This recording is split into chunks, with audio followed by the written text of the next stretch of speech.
kalunga song kagel pha lo pathen pui hoi na ka chan ding zon et thêm lo vin ka hin kho at sin sin ei na ngai lu sin pakai ne hi vang pha ka ki sai lu cha ki ne hin pui dan nang na dinga ka dam lai pa ka man ding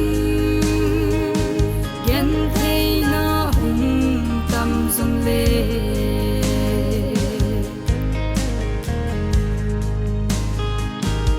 het thêm a ha e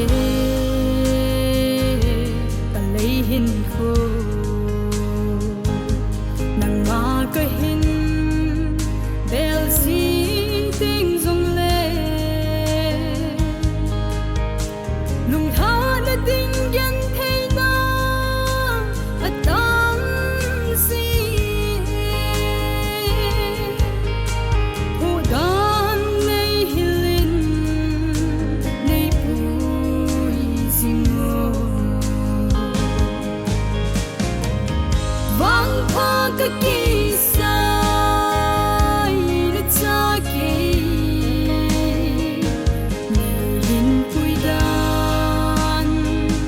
nang na dinga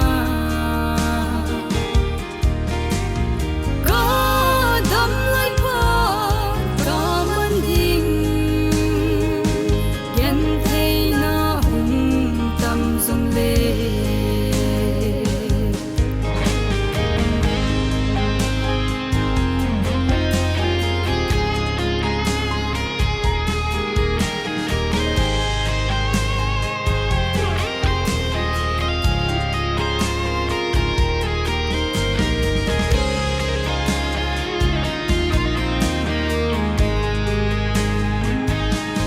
thei ka chan